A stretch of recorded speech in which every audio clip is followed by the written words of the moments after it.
Hello student, हम लोग पढ़ रहे हैं angiosperm taxonomy and embryology.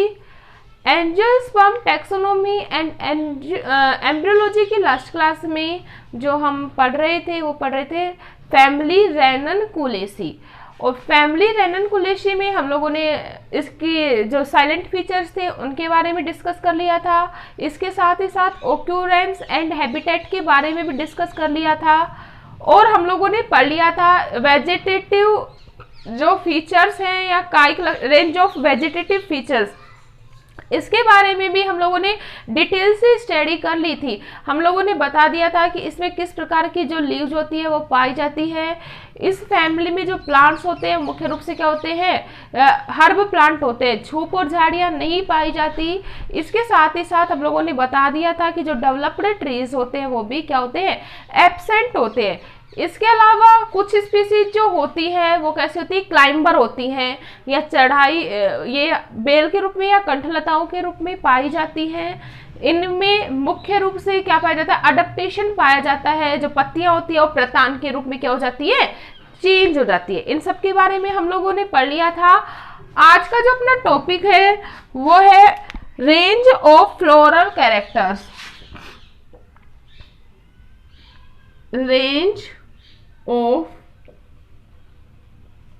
Floral characters, या हिंदी में अगर हम बात करें तो क्या बोला जाएगा, पुष्पीय लक्षणों की पराश। पुष्पीय लक्षणों की परास। वेजिटेटिव कैरेक्टर्स में प्लांट्स के वेजिटेटिव पार्ट्स को इंक्लूड किया जाता है, जबकि जो फ्लोरल कैरेक्टर्स है उसमें प्लांट के जो रिप्रोडक्टिव ऑर्गन्स हैं उनको क्या किया जाता है, इंक्लूड। क्योंकि फ्लोरल कैसा है, floral is a reproductive organs of A plant. मतलब जो पुष्प होता है वो पादप का क्या है, एक लैंगिक जनन अंग है जिसमें मेल और फीमेल दोनों स्ट्रक्चर का क्या होता है भाई, फॉर्मेशन होता है। इतनी बात क्लियर है। तो हम लोग किसके बारे में पढ़ेंगे, फ्लावर के बारे में या फ्लावर की कैरेक्टरिस्टिक्स के बारे में। किसमें, इन फैमिली रेननकुलेसी। तो हम यहाँ पे बात करेंगे फर्स्ट, अगर फ्लावर जो है, जो पुष्प होता है वो इसमें पाए जाते कैसे, सहपत्री। कैसे पाए जाते हैं भाई, सहपत्री होते हैं। और मुख्य रूप से सामान्यतः दो सहपत्री कलिकाओं के द्वारा घिरे होते हैं। किसके द्वारा घिरे हुए होते हैं भाई, दो सहपत्र कलिकाओं द्वारा घिरे होते हैं। सहपत्री क्या होगा, मतलब इसके फ्लावर के नीचे छोटी सी ग्रीन कलर की क्या पाई जाती है, लीव्स पाई जाती है, जिसे क्या कहा जाता है, सहपत्र। ठीक है। और कितने पाई जाती है, संख्या में दो सहपत्र कलिकाएं पाई जाती है, इनके द्वारा घिरा होता है।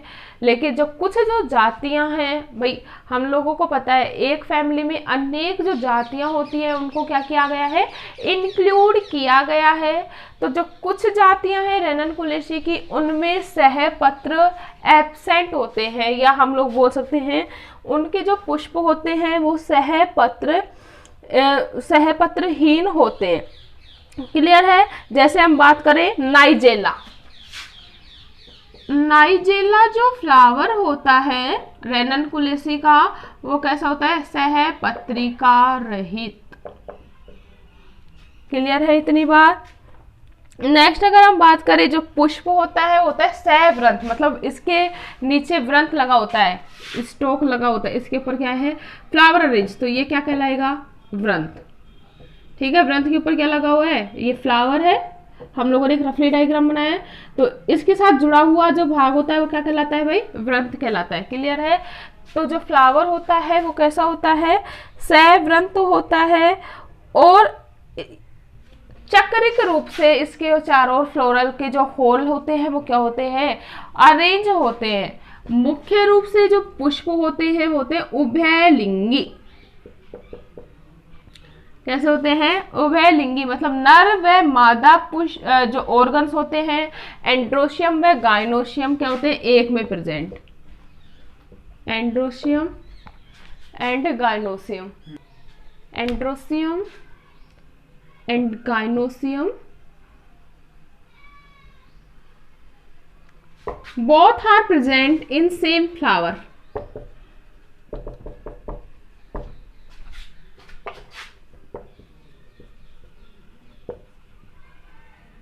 क्लियर है?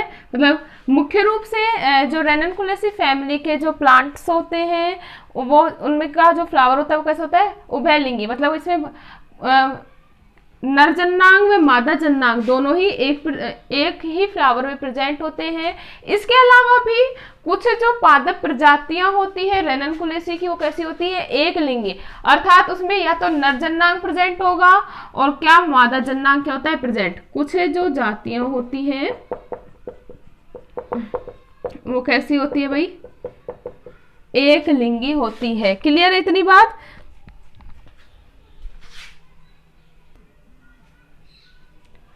नेक्स्ट अगर हम बात करें, जो पुष्प होता है मुख्य रूप से होता है तिर्जा सम्मित।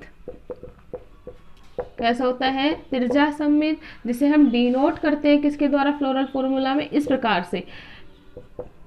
ठीक है। इसके अलावा भी जो कुछ जातियां होती हैं उनमें जो पुष्प होता है वो कैसा पाया जाता है? एक व्यास सम्मित, जिसे हम डिनोट करते हैं इसके द्वारा।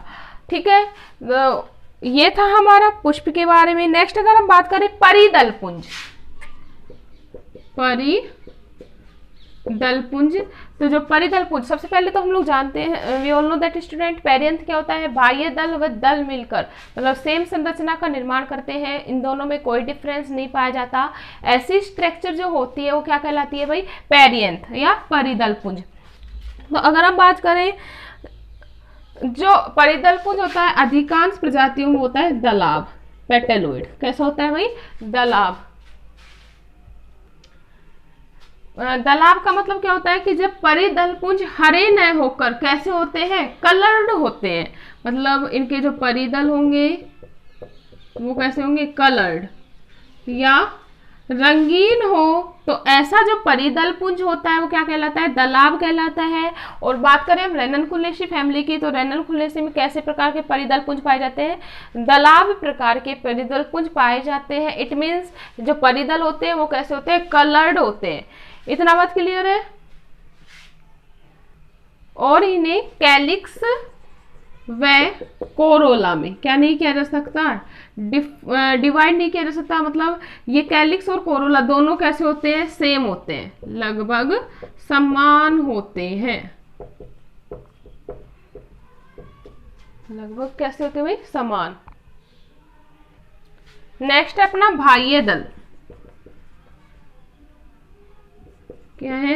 बाह्य दल। अगर हम बात करें बाह्य दल की, तो जो बाह्य दल होते हैं वो संख्या में पाए जाते हैं 5। कितने पाए जाते हैं? 5 पाए जाते हैं। और कैसे होते हैं? दलाव। दलाव का मतलब जो बाह्य दल होते हैं वो कैसी संरचना होती है? कलर्ड संरचना होती है। और ये जो दल होते हैं वो एक दूसरे से कैसे होते हैं? स्वतंत्र, मतलब एक दूसरे से जुड़ी हुई अवस्था में नहीं पाए जाते। इतना क्लियर है? नेक्स्ट हम बात करेंगे कोरोला।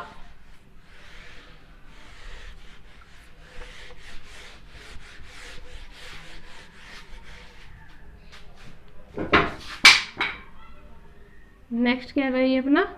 जो कोरोला था, we all know that student, calyx और कोरोला एक दूसरे से भिन्न नहीं पाए जाते, जुड़ी हुई अवस्था में पाए जाते हैं।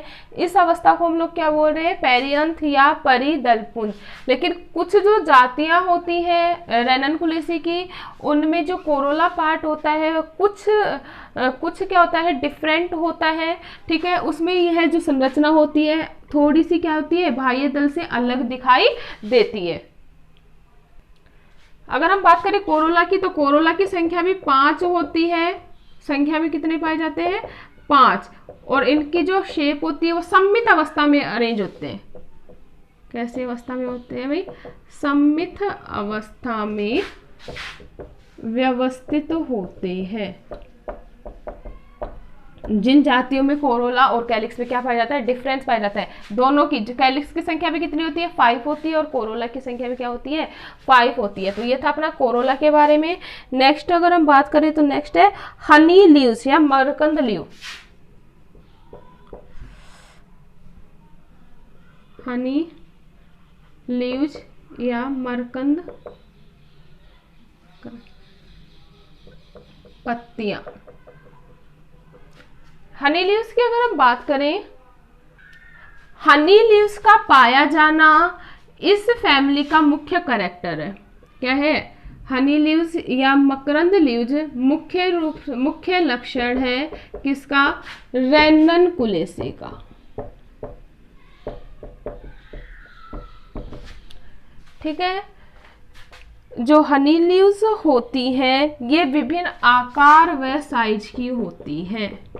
विभिन्न आकार व साइज की, मतलब अलग अलग जातियों में अलग अलग आकार की क्या पाई जाती हैं? हनी लीव्स पाई जाती हैं। अगर हम बात करें हेलेबोरस में, एग्जाम्पल की अगर हम बात करें, हेलेबोरस रेननकुलेसी की एक जाति है या एक पादप है।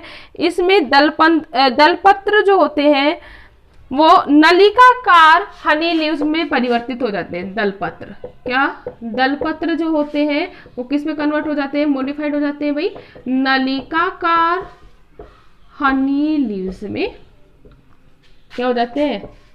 परिवर्तित हो जाते हैं। मुख्य लक्षण है हनी लीव्स का पाया जाना रेननकुलेसी फैमिली का। क्लियर है? तो ये था हमारा हनी लीव्स के बारे में। बाकी जो फ्लोरल कैरेक्टरिस्टिक्स हम पढ़ेंगे वो नेक्स्ट क्लास में पढ़ेंगे।